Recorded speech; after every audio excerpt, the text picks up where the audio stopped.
नमस्कार सभी साथियों को स्वागत करता हूं सभी के इस यूट्यूब चैनल पर। देखिएगा, राजस्थान के इतिहास और कला संस्कृति की क्लास नंबर 27 आज हम पढ़ने वाले हैं। पिछली 26 क्लास से आप यूट्यूब पर प्लेलिस्ट बना रखिए, राजस्थान का इतिहास इस नाम से प्लेलिस्ट है, तो वहां जा कर के पिछले सभी वीडियो को आप अटेम्प्ट कर सकते हो। लेवल 1 प्लस लेवल 2 के लिए देखिएगा, क्लास नंबर जो 23, 24, 25 सॉरी 23 नहीं थी, 24, 25 और 26 जो क्लास थी उसमें हम किस टॉपिक को पढ़ रहे थे? राजस्थान के ऐतिहासिक जो स्थल है, आपका बहुत ही इम्पोर्टेंट टॉपिक है ये। क्लास नंबर 27 जो है राजस्थान के जो महत्वपूर्ण ऐतिहासिक स्थल है साथियों, ये इसकी अंतिम क्लास है। ठीक है, राजस्थान के प्रमुख ऐतिहासिक स्थल पार्ट 4 है ये। तो आज ही आपका टॉपिक पूरा हो जाएगा और कल हम नए टॉपिक के ऊपर बात करेंगे। जो राजस्थान के प्रमुख ऐतिहासिक स्थल हम पढ़ रहे हैं, जिले वार हम इस टॉपिक को पढ़ रहे हैं। तो लगभग 23-24 जिले हम पढ़ चुके हैं साथियों। 8-10 या और भी कम जिले, 23-24 से क्या 25-26 के लगभग जिले हम पढ़ चुके हैं। तो आपके 8-10 जो जिले बच रहे हैं उनको हम इस वीडियो के माध्यम से पूरा करने वाले हैं। तो चलिए शुरू करेंगे आज के इस वीडियो को। तो मित्रों देखिएगा, आज हम जो पहला जिला पढ़ेंगे वो है राजसमंद जिला। राजसमंद जिले में कौन कौन से महत्वपूर्ण ऐतिहासिक स्थल है, इसके पहले 25 जिले हम कंप्लीट कर चुके हैं पिछली 3 क्लासों में। ठीक है ना। 26वां जिला है आपके राजसमंद जिला। राजसमंद जिले में आपने जरूर नाम सुना होगा हल्दी घाटी का, और हल्दी घाटी का नाम सुनते ही हमारे माइंड में आता है महाराणा प्रताप और अकबर का नाम। ठीक है, हमारे माइंड में क्या आता है? महाराणा प्रताप और अकबर का नाम। क्यों आता है? क्योंकि राजसमंद जिले में हल्दी घाटी का युद्ध हुआ था साथियों, और ये किसके मध्य हुआ था? महाराणा प्रताप वर्सेज अकबर की सेना के मध्य ये युद्ध हुआ था। रक्त तलाई के नाम से इसको जाना जाता है। 18 या 21 जून को प्रताप अकबर की सेना के मध्य हल्दी घाटी का बहुत ही ज़्यादा प्रसिद्ध युद्ध हुआ था। कई जगह इतिहासकार भी देखो आपस में ये जो डेट वाली जो बात है 18 और 21 जून की, तो कई जगह आपको 18 जून मिलेगा, कई जगह 21 जून मिलेगा। लेकिन जो आपका एग्ज़ाम है, अगर ये प्रश्न वहाँ पर आ गया, ये तो या तो 18 जून विकल्प में रहेगा या फिर 21 जून विकल्प में रहेगा। तो जो विकल्प आपको 18 दिखे तो 18, 21 दिखे तो 21, उसको सही करना है साथियों। दोनों विकल्प में नहीं आने वाले हैं। तो ये युद्ध हुआ था कहाँ पर? हल्दी घाटी का युद्ध राजसमंद जिले में हुआ था। जो ये हल्दी घाटी का युद्ध हुआ था, इस युद्ध को कर्नल जेम्स टोड ने मेवाड़ की थर्मोपल्ली कहा है। क्या कहा है? मेवाड़ की थर्मोपल्ली। किसको कहा है? हल्दी घाटी के युद्ध को किसने कहा है? कर्नल जेम्स टोड ने। राजसमंद जिले में आगे हम देखें तो साथियों, राजसमंद जिले में एक झील भी है जिसका नाम क्या है? राजसमंद झील। जिला भी कौन सा है? राजसमंद। और झील का नाम भी क्या है? राजसमंद झील इसका नाम है। महाराणा राज सिंह द्वारा 1662 में निर्मित मीठे पानी की ये झील है। किसने इसका निर्माण करवाया था? महाराजा राज सिंह के द्वारा निर्माण करवाया गया। इसी वजह से इसको क्या कहा जाता है? राजसमंद झील कहा जाता है। और निर्माण कब करवाया था? 1662 ईस्वी में। साथियों, जो राजसमंद झील है, इस झील का जो उत्तरी भाग है, कौन सा भाग है? उत्तरी भाग नौचौकी पाल के नाम से प्रसिद्ध है। राजसमंद झील का उत्तरी भाग किस नाम से प्रसिद्ध है? नौचौकी पाल के नाम से यह प्रसिद्ध है। इस पाल पर 25 शिलालेखों पर मेवाड़ का इतिहास संस्कृत लिखा था। टाइपिंग मिस्टेक हुई है, संस्कृत भाषा में लिखित है। इसे राज प्रशस्ति के नाम से जाना जाता है। तो मतलब राज प्रशस्ति कौन सी झील पर है? राजसमंद झील पर। क्यों प्रसिद्ध है? राज प्रशस्ति के नाम से जाना जाता है। क्या राज प्रशस्ति? तो राजसमंद झील का जो उत्तरी भाग है, इसमें 25 शिलालेखों पर मेवाड़ का इतिहास संस्कृत भाषा में लिखा गया है। इसको ही क्या कहा जाता है? राज प्रशस्ति कहा जाता है। कहाँ पर है ये? आपके राजसमंद झील, राजसमंद जो जिला है वहाँ पर ये स्थित है। राजसमंद जिले में साथियों एक सभ्यता भी है जिसका नाम है गिलुंड सभ्यता। क्या नाम है? गिलुंड सभ्यता। ये भी आपके कहाँ पर स्थित है? राजसमंद जिले में ही स्थित है। देखो आपके टॉपिक भी था राजस्थान की प्राचीन सभ्यताएं, था ना आपके टॉपिक। हमने शुरुआत इसकी इतिहास की शुरुआत इसी टॉपिक से की थी, प्राचीन सभ्यताओं से। तो साथियों एक सभ्यता आपके गिलुंड सभ्यता भी कौन से जिले में है? राजसमंद जिले में है। राजसमंद जिले में ही चेतक की समाधि भी स्थित है। देखो चेतक कौन था? तो ये महाराणा प्रताप के घोड़े का नाम था। किसका नाम था ये? महाराणा प्रताप के घोड़े का नाम क्या था? चेतक था। चेतक की समाधि आपके राजसमंद जिले में स्थित है, हल्दी घाटी से लगभग 2 किलोमीटर पश्चिम में चेतक की समाधि स्थित है साथियों। कौन से जिले में? राजसमंद जिले में। आगे हम देखें तो राजसमंद जिले में एक शब्द आता है दिवेर। कर्नल जेम्स टोड ने दिवेर को मेवाड़ का मैराथन कहा है। भाई दिवेर का युद्ध हुआ था। कौन सा युद्ध हुआ था? हल्दी घाटी के युद्ध के बाद में एक युद्ध हुआ था 1582 ईस्वी में। कौन सा युद्ध था? वो दिवेर का युद्ध था, जिसको कर्नल जेम्स टोड ने क्या नाम दिया? मेवाड़ का मैराथन। क्या मेवाड़ का मैराथन किसको कहा है?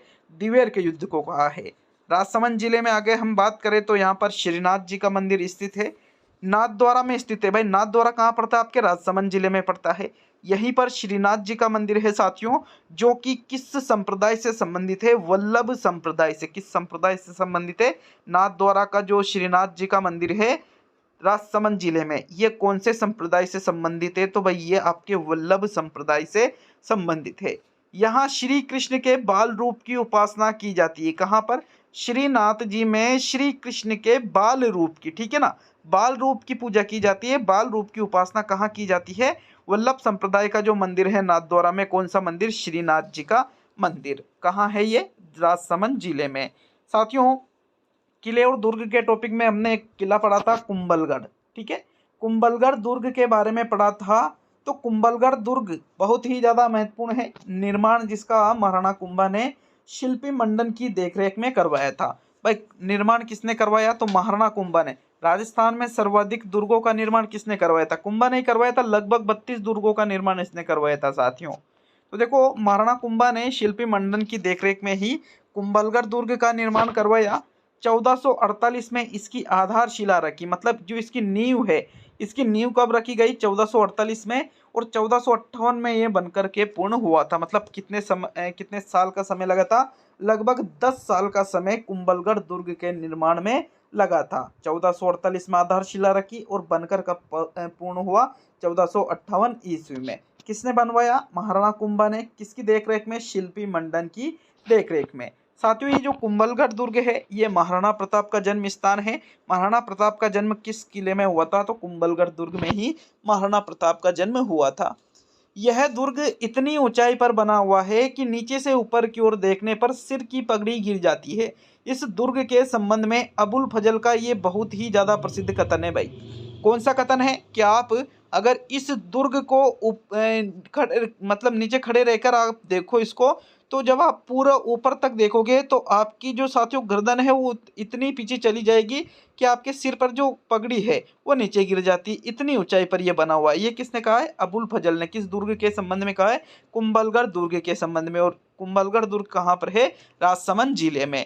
कर्नल जेम्स टोड ने इस दुर्ग की तुलना एट्रुस्कन से की थी। किसकी? जो कुंभलगढ़ दुर्ग है इसकी तुलना कर्नल जेम्स टोड ने किससे की? एट्रुस्कन से इसकी तुलना की। यहाँ पर जो राजसमंद दुर्ग है यहाँ पर उड़ना राजकुमार की छतरी भी बनी हुई है।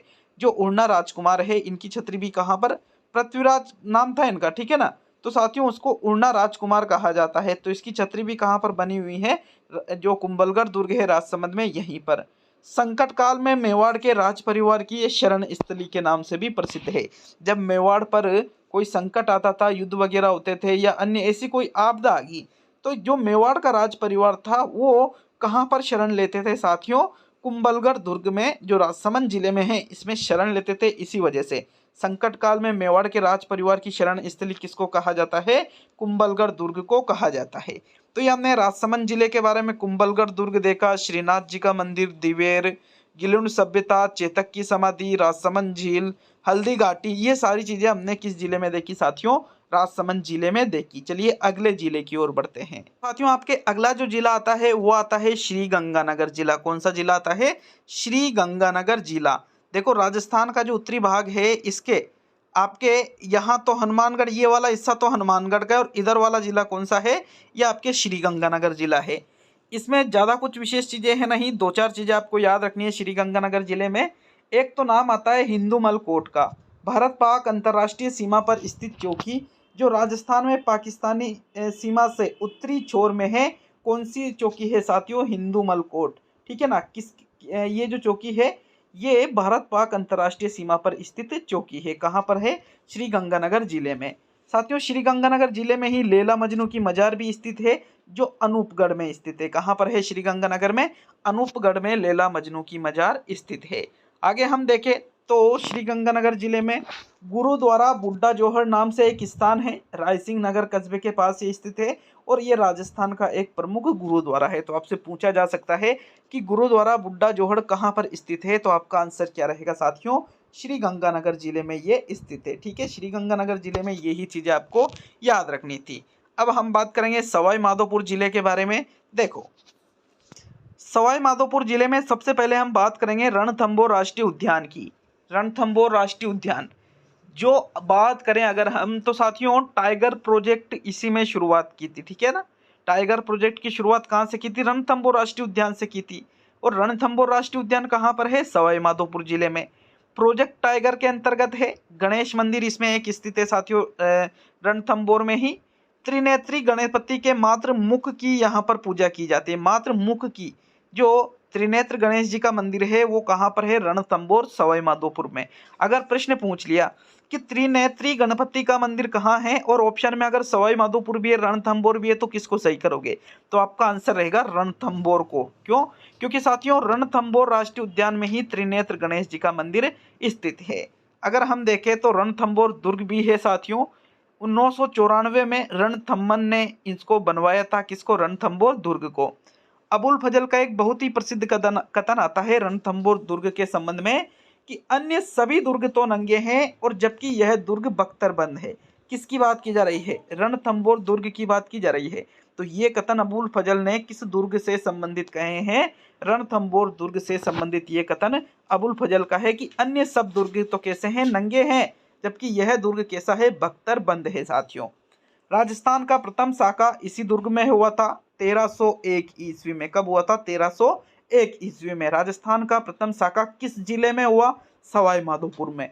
सवाई माधोपुर में किस दुर्ग में हुआ, तो रणथंभौर दुर्ग में राजस्थान का प्रथम शाखा हुआ था। साथियों यहाँ पर चौथ माता का मंदिर भी है जिसको चौथ का बरवाड़ा कहा जाता है। क्या कहा जाता है, चौथ का बरवाड़ा के नाम से भी इसको जाना जाता है। सीकर जिले की बात करेंगे अब हम कि भाई सीकर जिले में कौन कौन से प्रमुख दर्शनीय मतलब कौन कौन से प्रमुख ऐतिहासिक स्थल है। तो देखो, सीकर जिले में सबसे पहले हम देखेंगे खाटू श्याम जी के मंदिर को। खाटू श्याम जी का जो मंदिर है यह आपके राजस्थान में कौन से जिले में पड़ता है, सीकर जिले में पड़ता है। भगवान कृष्ण के स्वरूप श्याम जी की यहाँ पर पूजा की जाती है साथियों। यहाँ श्याम जी की शीश की ही पूजा की जाती है, पूरे शरीर की यहाँ पर पूजा नहीं करते हैं। और जो खाटू श्याम जी का मंदिर है इसमें मुखाकृति दाढ़ी मूंछ से समन्वित है। मतलब खाटू श्याम जी का आपने चित्र जरूर देखा होगा। इनके सिर्फ जो शीश है इनका, ठीक है ना, इनके सिर्फ शीश की ही पूजा करते हैं साथियों। यहाँ पर पूरे शरीर की पूजा यहाँ पर नहीं की जाती है। तो पूछ लिया कि भाई खाटू श्याम जी का मंदिर कहाँ है, तो क्वेश्चन गलत नहीं होगा ना किसी के। किसको सही करोगे साथियों, सीकर जिले को सही करोगे। और खाटू श्याम जी के मंदिर में किसकी पूजा की जाती है, खाटू श्याम जी के सिर्फ शीश की ही पूजा की जाती है। आगे हम बात करते हैं जीण माता व हर्षनाथ का मंदिर। साथियों जीण माता का मंदिर और हर्षनाथ का मंदिर भी आपके कौन से जिले में स्थित है, सीकर जिले में ही स्थित है। कौन से जिले में स्थित है, सीकर जिले में। कौन सा मंदिर, एक तो हर्षनाथ का मंदिर और एक जीण माता का मंदिर। अगर हम यहाँ पर सीकर जिले के जो दुर्ग हैं, इस जिले में जो दुर्ग स्थित है उनकी बात करें तो यहाँ पर साथियों एक तो फतेहपुर दुर्ग है और एक लक्ष्मणगढ़ दुर्ग है।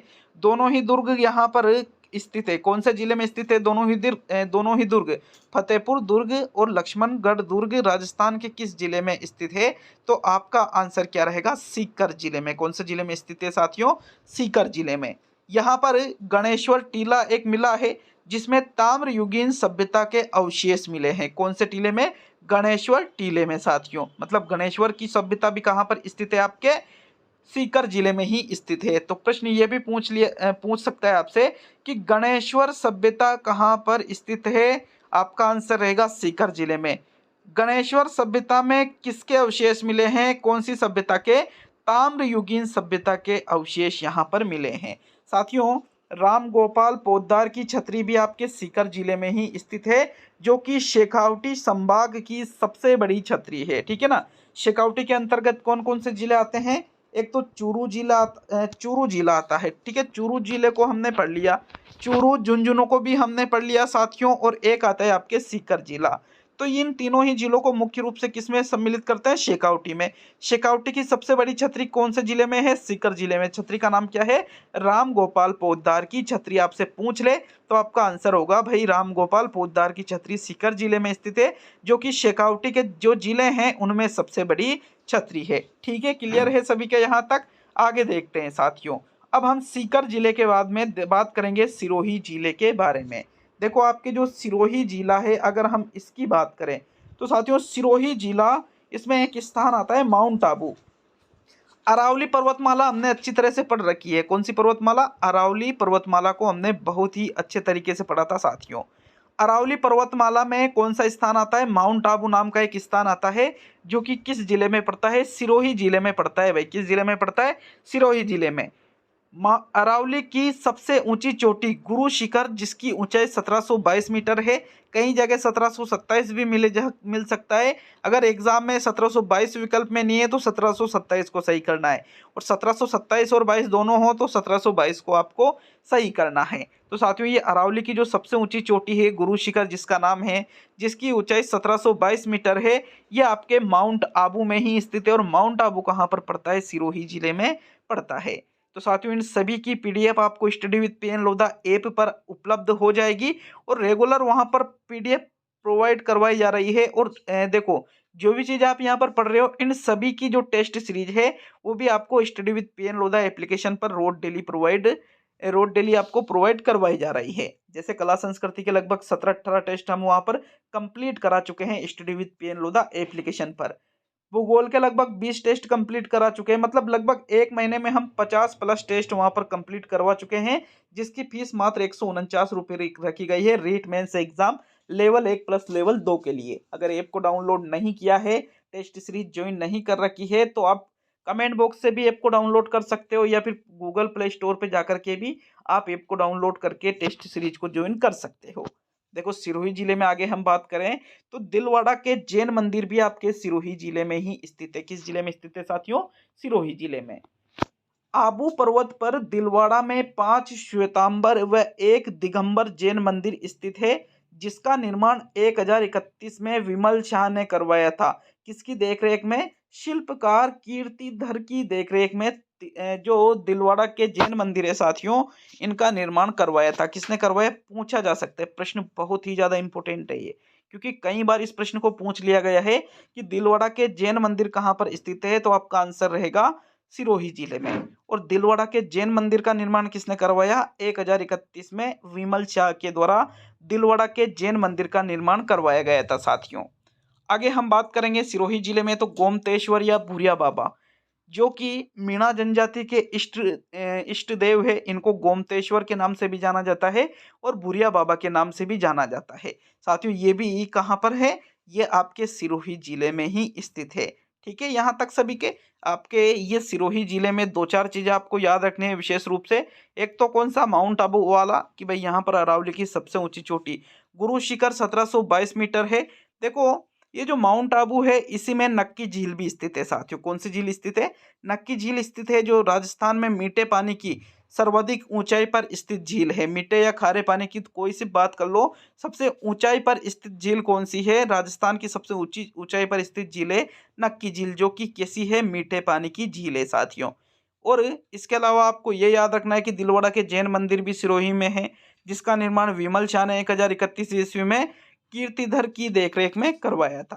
गोमतेश्वर या भूरिया बाबा का जो मंदिर है वो भी कहाँ पर है, सिरोही जिले में ही स्थित है, जो कि मीणा जनजाति के इष्ट देव माने जाते हैं साथियों।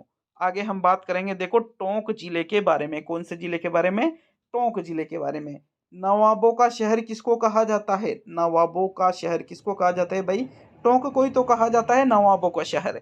तो टोंक जिले के बारे में बात करेंगे, सबसे पहले हम सुनहरी कोटी के बारे में बात करेंगे। आपसे प्रश्न पूछ लिया कि सुनहरी कोटी कहाँ पर स्थित है, तो आपका आंसर क्या रहेगा, टोंक जिले में ही सुनहरी कोटी स्थित है।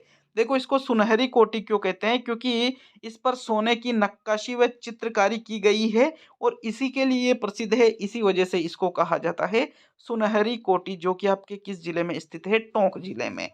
नेक्स्ट हम बात करेंगे संत पीपाजी की गुफा के बारे में। तो देखो संत पीपाजी का नाम कौन से जिले से संबंधित है, झालावाड़ जिले से। कौन से जिले से संबंधित है, झालावाड़ जिले से। लेकिन जब हमने राजस्थान के प्रमुख लोक संत पढ़े थे तो मैंने आपको बताया था कि संत पीपाजी ने ग्राम टोडा में एक गुफा में साथियों क्या थी, तपस्या की थी, ठीक है ना। तो ये जो गुफा है ग्राम टोडा टोडा में स्थित ये जो गुफा है जहाँ पर गागरोन के संत पीपाजी ने तपस्या की थी, ये गुफा कहाँ पर स्थित है, टोंक जिले में स्थित है। किस जिले में स्थित है, टोंक जिले में।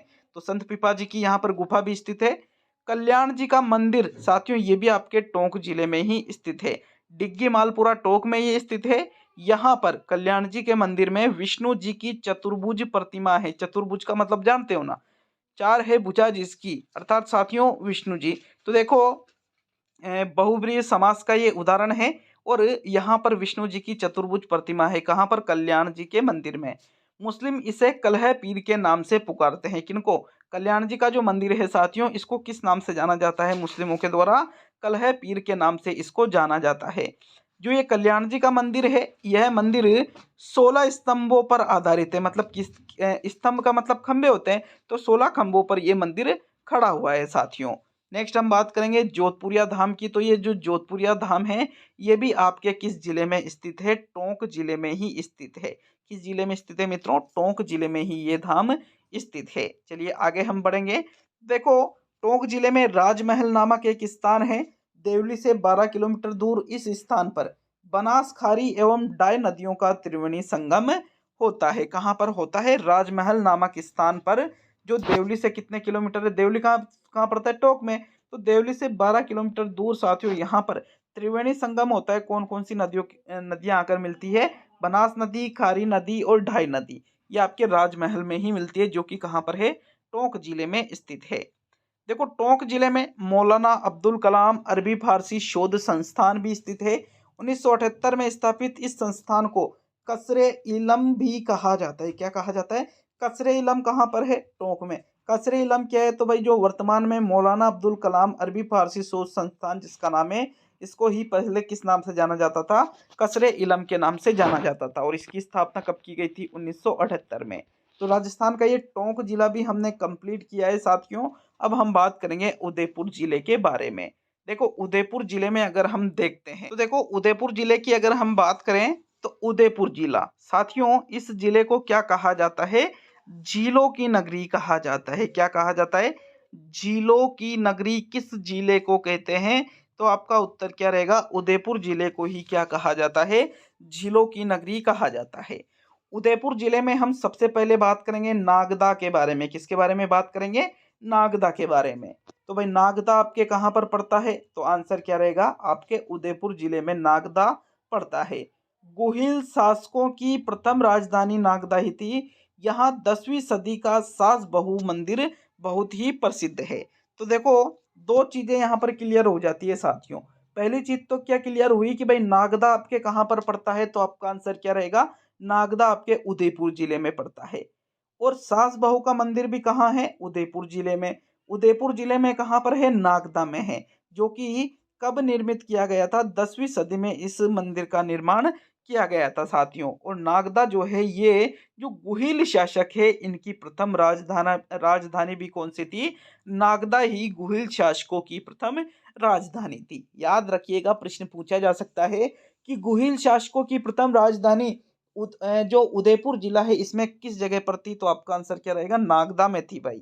नेक्स्ट बात करेंगे हम गोगुंदा के बारे में। तो देखो गोगुंदा नामक जो स्थान है ये भी आपके किस जिले में पड़ता है, उदयपुर जिले में ही पड़ता है। कहाँ पर पड़ता है गोगुंदा, उदयपुर जिले में ही पड़ता है साथियों। इस गोगुंदा नामक स्थान पर ही महाराणा प्रताप का राज्याभिषेक किया गया था। कब किया गया था, 1572 ईस्वी में। देखो 1576 ईस्वी में तो प्रताप वर्सेज अकबर की सेना के मध्य युद्ध ही हो गया था। 1572 में प्रताप साथियों राजा बने थे और इनका जो राज्याभिषेक किया गया था उदयपुर के गोगुंदा में किया गया था। तो अगर प्रश्न पूछ ले कि महाराणा प्रताप का राज्याभिषेक कहाँ पर हुआ था, तो उदयपुर गोगुंदा में महाराणा प्रताप का राज्याभिषेक 1572 ईस्वी में हुआ था। गोगुंदा को महाराणा प्रताप ने सबसे पहले राजधानी बनाई थी। तो इस वजह से ही प्रताप की प्रारंभिक राजधानी किसको कहा जाता है, गोगुंदा को कहा जाता है साथियों। यहीं पर उदय सिंह की मृत्यु हुई थी। देखो उदय सिंह कौन थे, तो ये महाराणा प्रताप के पिताजी थे भाई। कौन थे उदय सिंह, महाराणा प्रताप के पिताजी थे। और इनकी मृत्यु कहाँ हुई थी? जहां पर प्रताप का राज्याभिषेक हुआ था 1572 में गोगुंदा में, यहीं पर उदय सिंह की मृत्यु हुई थी। तो क्लियर है सभी के यहाँ तक। चलिए आगे बढ़ते हैं साथियों। आगे हम बात करेंगे जयसमंद या डेबर झील के बारे में। तो देखो, एक झील तो हमने राजसमंद झील पढ़ी, राज प्रशस्ति वाली, वो कहाँ पर थी? राजसमंद में। अब एक झील आती है जयसमंद झील, जिसको डेबर झील के नाम से भी जाना जाता है। जयसमंद झील कह दो या डेबर झील कह दो, बात एक ही है। यह राजस्थान की मीठे पानी की सबसे बड़ी कृत्रिम झील है साथियों। प्रश्न आपसे पूछ ले कि राजस्थान की मीठे पानी की सबसे बड़ी कृत्रिम झील कौन सी है, तो आपका आंसर क्या रहेगा? डेबर झील या जयसमंद झील ही राजस्थान की मीठे पानी की सबसे बड़ी कृत्रिम झील है, जो कि किस जिले में पड़ती है साथियों? उदयपुर जिले में पड़ती है। कहाँ पर पड़ती है ये झील? उदयपुर जिले में।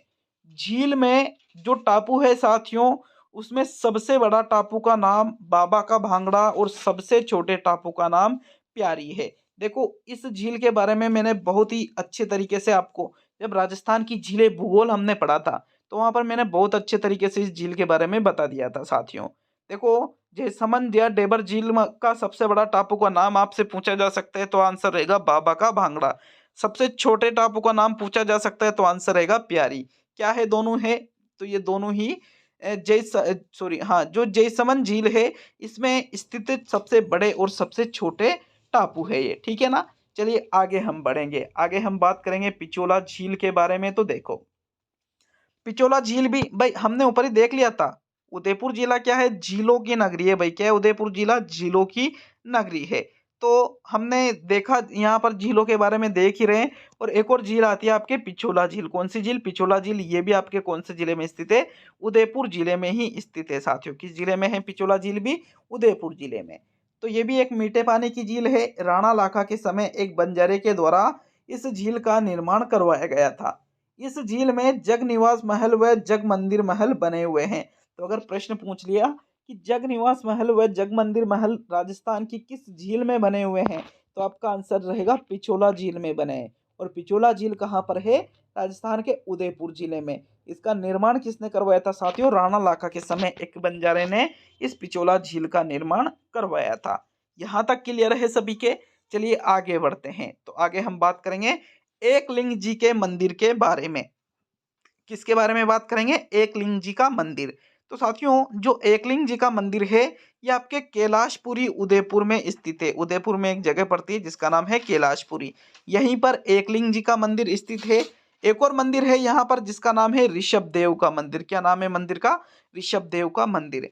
इस मंदिर में देवता के केसर चढ़ती है, अतः इसे केसरिया नाथ के नाम से भी जाना जाता है। मतलब जो ऋषभ देव मंदिर है, इसको अन्य किस नाम से भी जाना जाता है? केसरिया नाथ के नाम से भी ऋषभ देव के मंदिर को जाना जाता है। और यह आपके कौन से जिले में है? उदयपुर जिले में है साथियों। नेक्स्ट बात करेंगे सहेलियों की बाड़ी के बारे में। तो जो सहेलियों की बाड़ी है, ये भी आपके राजस्थान के उदयपुर जिले में ही स्थित है। किस जिले में है? उदयपुर जिले में। ये जो सहेलियों की बाड़ी है, ये फतेह सागर झील, ये भी एक मीठे पानी की झील है। और ये झील भी कहाँ पर है? उदयपुर में ही। फतेह सागर झील की पाल की तलहटी में सहेलियों की बाड़ी बनी हुई है। तो ये भी आपके उदयपुर में है साथियों। उदयपुर में एक स्थान आता है आहड़। कौन सा स्थान आता है? आहड़, जिसको आहड़ सभ्यता कहा जाता है। तो आहड़ सभ्यता कहाँ पर पाई गई है? उदयपुर जिले में। 4000 वर्ष पुरानी ताम्रयुगीन सभ्यता के अवशेष मिले हैं यहाँ पर। आहड़ नागदा के बाद सिसोदिया वंश की राजधानी भी थी साथियों, ठीक है ना। नागदा पहले थी, उसके बाद में आहड़ को सिसोदिया वंश ने राजधानी बनाया था। और यहाँ पर कितने वर्ष पुरानी ताम्रयुगीन सभ्यता के अवशेष मिले हैं? तो 4000 वर्ष पुरानी ताम्रयुगीन सभ्यता के अवशेष मिले हैं। चलिए हम आगे बढ़ते हैं। देखो, अगर हम बात करें तो आहड़ की छतरियां जो आपके उदयपुर के जो शासक हुआ करते थे साथियों, उनकी छतरियां आहड़ की छतरियां कहलाती है। चावंड नामक एक स्थान आता है उदयपुर में। सन 1578 में कुंभलगढ़ पर मुगल सेना का अधिकार हो जाने के बाद महाराणा प्रताप ने चावंड को अपनी राजधानी बनाया था। कब? देखो, 1576 में हल्दी घाटी का युद्ध हुआ, तो मेवाड़ का कुछ भाग मुगलों के हाथों में चला गया था साथियों। कुछ भाग, ज्यादा नहीं, कुछ भाग। तो देखो, उसमें कुंभलगढ़ पर अधिकार किसने कर लिया? मुगल सेना ने।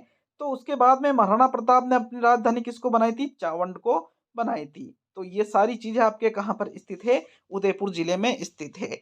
Study with PM Lodha application को जरूर डाउनलोड कीजिएगा साथियों, क्योंकि वहाँ जो टेस्ट आप देते हो, टेस्ट अटेम्प्ट करने के बाद में सॉल्यूशन तुरंत मिल जाता है। हर प्रश्न का आपने कौन सा आंसर किया, कौन सा आंसर उसका सही है।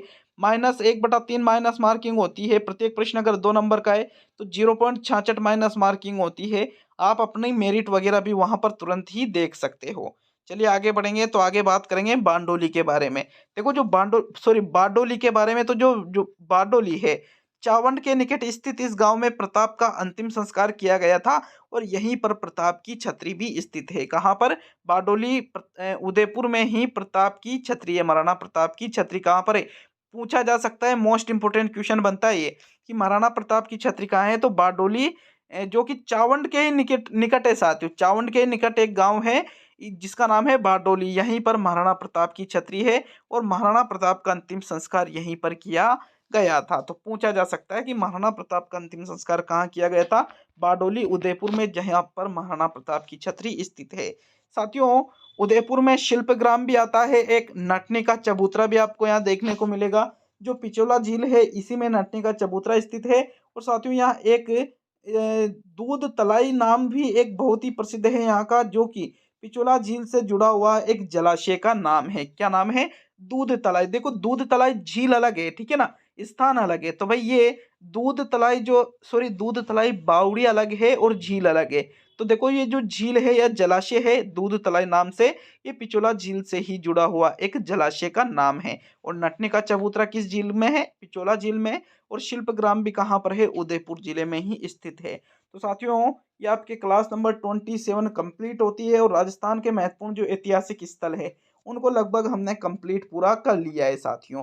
तो अब कल आपके नेक्स्ट टॉपिक का वीडियो आ जाएगा राजस्थान जीके से ही संबंधित, जो आपके सिलेबस में दे रखा है। तो मिलते हैं नेक्स्ट वीडियो में। बहुत बहुत धन्यवाद सभी का।